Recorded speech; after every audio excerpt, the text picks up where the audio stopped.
갈라디아서 강의 말씀 계속해서 이어가고 있습니다. 우리가 지난 시간에 나눴던 내용이 무엇입니까? 사도 바울이 계속해서 강조했던 내용이 무엇이었죠? 다른 복음은 없다. 다른 복음은 존재하지 않는다. 만약에 다른 구원 외길, 하늘로부터 위로부터 임한 예수 그리스도의 그 복음 외에 다른 것을 전한다면 그것은 뭐라고요? 복음이에요? 복음이 아니에요? 복음이 아니다. 그렇게 말을 하고 있죠. 심지어 9절에서 뭐라고 합니까? 1장 9절에서요. 만약에 다른 복음을 전하는 자가 있으면 그 사람은 어떻게 된다고요? 저주를 받을 것이다. 정말 무서운 그런 표현도 사용하고 있습니다. 그러니까 예수 그리스도의 십자가 말고 다른 구원의 조건이 있어요? 없어요? 없어요. 예수 그리스도 십자가 말고는 다른 것으로 구원에 이를 수 없다. 할례를 받아야 되고 율법을 지켜야 되고, 자꾸 유대인 율법주의자들이 복음에 새로운 것을 추가하는 거죠. 그 다른 복음을 추가하면 복음이 아니다. 단언컨대 그렇게 사도 바울이 확신을 가지고 말씀을 전합니다. 그리고 오늘 우리가 읽은 11절부터 24절은 무엇이냐면 앞에 이제 사도 바울이 전했던 다른 복음은 없다. 그것에 대한 자기의 삶의 간증을 전하는 것이죠. 사도 바울이 살아온 삶의 간증, 요약하면 두 가지로 우리가 요약해 볼 수 있을 것 같아요. 한 가지는 무엇이냐면, 나도 예전에는 예수 그리스도를 핍박하는 핍박자였다.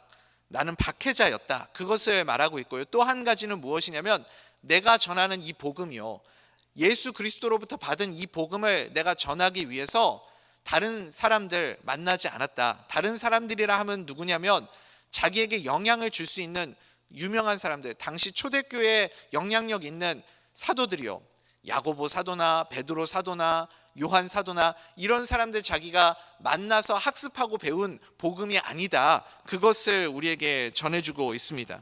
그러니까 우리는요, 사도 바울이 왜 자꾸 이런 얘기를 하지?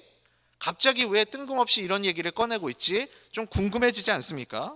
솔직히 말해서 사도 바울이 회심하기 전에 내가 예수 믿는 자들을 찾아다니면서 죽이고 핍박했던 박해자였다. 여러분, 이게 자랑이에요? 아니면 부끄러운 과거입니까? 부끄러운 과거죠. 들추어내고 싶지 않은 부끄러운 과거인데, 사도 바울이 굳이 자기의 과거까지 들추어내면서 내가 박해자였다, 이것을 말하고 있습니다. 그러니까 그 이유가 무엇입니까? 내가 지금 받게 된 복음은 내 삶을 온전하게 변화시킬 수 있는 그 능력 있는 하나님의 말씀이다. 이것은 전적인 하나님의 은혜, 나 같은 박해자에게 하나님이 부어주신 전적인 은혜로 주어진 복음의 말씀이다. 그것을 말하고 싶은 것이고, 또 내가 전하는 복음은 사람에게 영향받은 것이 아니다라는 거죠. 내가 다른 사람들 만나지 않았다라는 것. 그래서 이 복음은 오직 하나님의 은혜, 전적인 하나님의 은혜로만 나에게 주어진 것이다. 그것을 설명하고 있습니다. 그리고 유명한 사람들에게 내가 배우고 서로 같이 말 맞추고 짜가지고 그렇게 만든 복음이 아니라는 거죠. 여러분, 복음은 어디에서부터 주어진 거예요? 위로부터, 하늘에서부터, 하나님에게서 은혜로 우리에게 주어진 것을 믿으시기 바랍니다. 나 같은 죄인, 나 같은 박해자, 이렇게 정말 자격 없는 나에게까지도 하나님이 허락해 주신 것이 은혜의 복음이다. 그 은혜를 강조하기 위해서 부끄러운 과거까지도 지금 자기가 들추어내서 소개하고 있는 모습을 보게 됩니다. 우리 11절, 12절 말씀 한번 읽어볼까요? 같이 읽겠습니다. 시작. 형제들아, 내가 너희에게 알게 하노니 내가 전한 복음은 사람의 뜻을 따라 된 것이 아니니라. 이는 내가 사람에게서 받은 것도 아니요 배운 것도 아니요 오직 예수 그리스도의 계시로 말미암은 것이니라. 아멘. 그러니까 사람에게 배운 것도 아니고 사람에게 받은 것도 아니다. 여러분, 하나님에게서 받은 것과 사람에게 받은 것의 차이가 뭘까요? 어떤 차이가 있을까요? 사람에게서 온 것은, 사람은 여러분 완전하지 않잖아요. 언제나 불완전하잖아요. 완벽하지가 않죠. 그래서 사람에게서 온 것, 사람이 만든 것을 우리는 뭐라고 하냐면 종교라고 하는 거죠. 사람이 만든 종교가 여러분 진리가 될 수 있겠습니까? 사람이 완전하지 않은데 진리가 될 수가 없겠죠. 그래서 사도 바울이요, 의도적으로 뭐라고 자기가 예전에 믿었던 자기의 그 과거의 그 믿음의 모습은 무엇이었냐면 유대교에 빠져 있었다. 유대교에 내가 지나치게 유대교를 믿었다. 그런 표현을 쓰고 있어요. 그리고 그것과 대조해서 지금 내가 받고 있는 하나님이 위로부터 나에게 은혜로 주신 것, 이것을 뭐라고 설명하냐면 유대교와 대조되는 것이 무엇이냐면 예수 그리스도의 계시의 말씀, 그렇게 비교해서 설명을 하고 있는 거죠. 그게 사도 바울이 의도적으로 그렇게 예수 그리스도의 계시라고 설명합니다. 왜냐하면 말씀 신앙으로 나에게 그 믿음이 주어진 것이다 라는 것을 강조하기 위해서 그런 거죠. 이것이 유일한 참된 신앙이다. 뭐가요? 오직 예수 그리스도의 계시의 말씀, 우리에게 계시해 주신 하나님의 말씀으로 우리가 얻게 되는 믿음만이 진짜 믿음이다. 이것을 우리에게 설명해 주고 있는 거죠. 자기도 그러니까 예전에 자기가 열심히 믿었는데, 열정적으로 그렇게 믿었었는데 자기가 가지고 있었던 그 믿음은 진짜였어요? 가짜였어요? 가짜였다라는 거예요. 자기도 유대교를 믿었던 종교인이었다, 그렇게 말하는 겁니다. 그래서 예수 믿기 전에 내가 핍박자였을 때 그때 그 모습이 어땠다고 설명을 해요? 내가 지나치게 믿었다, 지나치게 믿었다, 그런 표현을 써요. 14절에 그렇게 말하고 있잖아요. 여러분, 지나치다라는 것은 뭐죠? 지나치다라는 것은 내 삶의 균형을 잃어버렸다라는 거예요. 뭐든지 우리가 과유불급이라는 말이 있잖아요.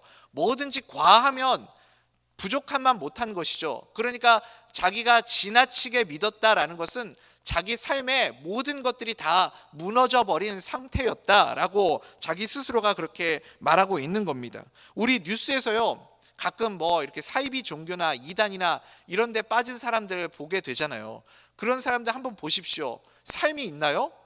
가정도 버리고 뭐 자기 직장도 다 버리고 재산 다 정리해가지고 어디 들어가가지고 그렇게 심취해서 빠져있는 그 모습을 보면요, 어때요? 균형을 잃어버린 모습이죠. 삶을 완전히 잃어버린 모습이잖아요. 그게 지나치게 믿는 모습입니다. 지금 사도 바울이 그렇게 자기가 균형을 잃어버리고 지나치게 빠져 있었던 모습이었다라고 자기 스스로를 돌아보는 거죠.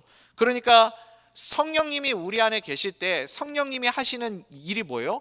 성령님은요, 우리의 삶을 균형을 맞춰주시는 분이세요. 균형을 주세요. 내가 예수 그리스도 안에 있을 때 우리의 삶의 균형이 맞춰지게 되는 것을 믿으시기 바랍니다. 성령님이 하시는 일이 그거예요. 우리의 삶을 지켜주시고, 내가 신앙생활해서 많은 분들이 그런 생각들을 많이 해요. 피해 의식을 가지고 계신 분들이 종종 있더라고요. 내가 예수 믿어서 못하게 된 게 참 많다. 옛날에는 막 자유롭게 놀러 다니기도 하고 뭐 이렇게 과거에 즐기던 그런 것들 이렇게 한 잔씩 하는 그런 재미도 다 없어지고.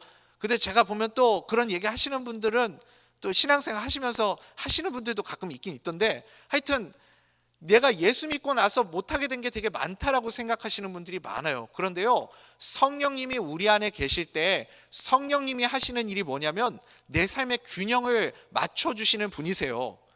내가 예수 믿었기 때문에 지금 우리가 우리의 삶을 이렇게 지키고 있는 것이죠.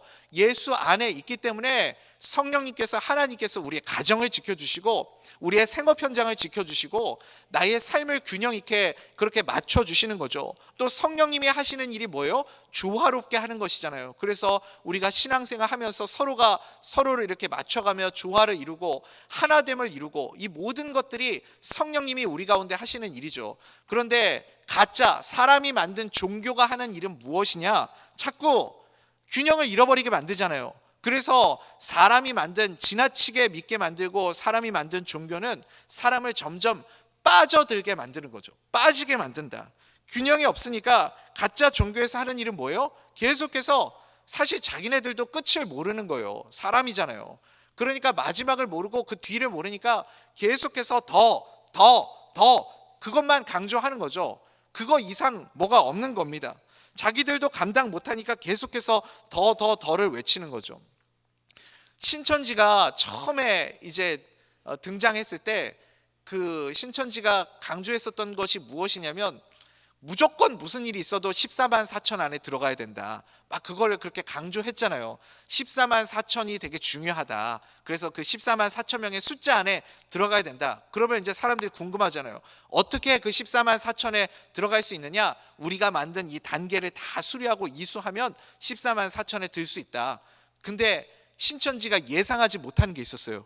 그게 뭐였을까요? 우리도 그 예상하지 못했지만 신천지 2단조차도 자기네들도 이렇게 많이 믿을 줄 몰랐던 거예요. 그래서 14만 4천이 너무 빨리 채워진 거예요. 그러니까 자기네들도 당황해가지고 이럴 줄 몰랐던 거죠. 아무리 이렇게 거짓말을 쳐도 14만 4천은 절대 안 채워질 거라고 굳건하게 믿었는데, 그랬는데 넘어버린 거예요. 그래서 뭐 자꾸 만들잖아요. 지금 계속해서 새로운 걸 만들어요. 어떻게든 그 14만 4천이 이제 유지가 돼야 되니까, 그래서 또 다른 과정을 만들고 또 다른 프로그램을 만들고 계속해서 어떻게 해요? 더 그러니까 지나치게 믿게 만드는 거죠. 이게 이단들이 하는 일이고 가짜 종교가 하는 일이라는 거죠.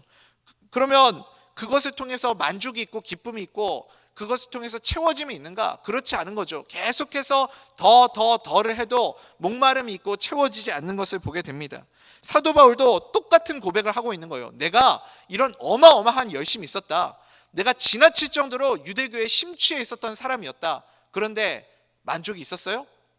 기쁨이 있었어요? 우리 13절, 14절 우리 한번 읽어볼까요? 시작.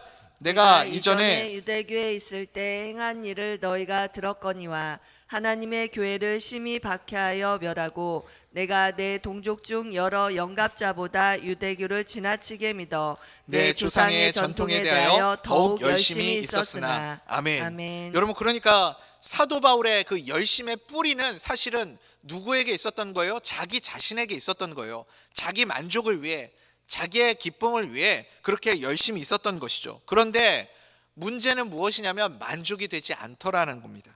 그래서 더 깊이 빠져들게 되는 모습을 보게 돼요. 우리 요한계시록 6장에 보면 적그리스도가 나오잖아요. 6장 2절에 보니까 그 흰 말을 탄 적그리스도의 특징이 나오죠. 똑같이 예수님도 흰 말을 타셨다고 그랬는데 적그리스도도 겉모습은 똑같은 거예요.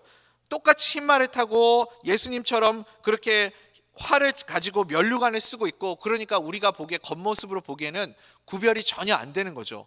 예수님하고 적그리스도하고 겉모습으로는 구별이 안 돼요. 근데 어떻게 구별할 수 있어요? 무엇이 차이죠? 여기에 그 요한계시록 9장 2절에 보니까 이 적그리스도의 특징이 어떻게 나와 있냐면 이기고 또 이기려 하더라. 이기고 또 이기려 하더라. 이게 뭐예요, 여러분? 계속해서 더잖아요. 그렇죠, 여러분? 계속해서 만족이 없는 거예요. 더하면 더할수록 어떻게 된다고요? 지나치게 가면 갈수록 균형이 깨지고 빠져드는 거죠. 그래서 사람들이요, 이단은 뭐라고 말하냐면 빠진다고 그러잖아요. 이단에 빠진다, 이런 표현을 쓰지 않습니까? 이단에 균형이 있는 거 보셨습니까? 빠지면 어떻게 되죠? 가짜에 빠지는 순간 삶의 균형이 무너져 버리는 것이죠. 내 삶이 다 무너지는 겁니다. 그래서 사랑하는 우리 대전명석교 성도님들, 내가 예수 그리스도 안에 있는 것이 정말 큰 복임을 믿으시기 바랍니다. 내가 예수 그리스도 안에 없었으면요, 내 삶을 내가 이렇게 균형을 지키면서 살 수 없었을 거라니까요. 예수 안에 있었기 때문에 우리가 지금 이 자리에 이렇게 있는 것을 여러분 꼭 믿으시기 바랍니다. 자기가 예전에 유대교에 있을 때 이렇게 지나치게 믿었다, 빠졌다, 그런 고백을 하고 있죠. 그런데 은혜의 복음, 위로부터 임한 하나님이 나에게 주신 계시, 예수 그리스도의 계시의 그 복음을 내가 받고 난 다음에 그 다음에 내 삶의 균형이 다시 잡히게 되었다. 사도 바울이 그것을 고백하고 있습니다. 또 한 가지 사도 바울이 어떤 간증을 하고 있어요? 내가 유명한 사람들, 사도들 만나지 않았다, 그 말을 했다고 그랬죠. 안 만난 이유가 무엇입니까? 위로부터 임한 계시의 말씀, 예수 그리스도의 그 계시의 말씀이 통일성이 있다. 이것은 하나님이 주신 복음이기 때문에 누구에게나 하나님이 주신 그 복음은 다 똑같은 복음이다. 이것을 강조하기 위해서. 왜냐하면 이전에 다른 복음은 없다, 다른 복음은 있을 수 없다, 그것을 사도 바울이 계속 강조해 왔잖아요. 그래서 내가 예수 그리스도께 받은 계시의 복음도, 그리고 예수님의 제자들 직통으로 예수님께 배운 그 예수님의 사도들도 그들이 전하는 복음과 내가 받은 복음이 차이가 전혀 없다, 똑같은 복음이다, 그것을 강조하기 위해서 지금 이 말을 하고 있는 거죠. 그러니까 사도 바울은요, 사람들이 그런 생각할 거 아닙니까? 사도 바울이 예루살렘에 가가지고 거기에서 다른 사도들 만나고 같이 회의하고 논의하고 하면서, 야, 우리가 전할 복음을 이렇게 전하자, 정리하고 규정을 해가지고 그것을 말을 맞춰서 전한 것 아니냐, 이렇게 생각하는 사람들이 있을 수 있지 않겠습니까? 근데 사도 바울도 자기가 그것을 알고 있기 때문에 지금 이것을 강조하는 거예요. 내가 예루살렘에 방문한 적이 있는데 그때 야고보 사도만 잠깐 만나고 다른 사도들은 만난 적이 없다. 이런 말을 하는 이유가 무엇이냐면, 복음은 성령의 영감으로 모든 사람들에게 동일하게 주어진 하나님의 말씀이다 라는 것을 강조하기 위해서, 복음의 통일성을 강조하기 위해서 이 말씀을 전하고 있습니다. 우리 18절에서 21절까지 한번 쭉 읽어볼까요? 시작. 그 후 3년 만에 내가 게바를 방문하려고 예루살렘에 올라가서 그와 함께 15일을 머무는 동안 주의 형제 야고보 외에 다른 사도들을 보지 못하였노라. 보라, 내가 너희에게 쓰는 것은 하나님 앞에서 거짓말이 아니로라. 그 후에 내가 수리아와 길리기아 지방에 이르렀으나. 아멘. 아멘.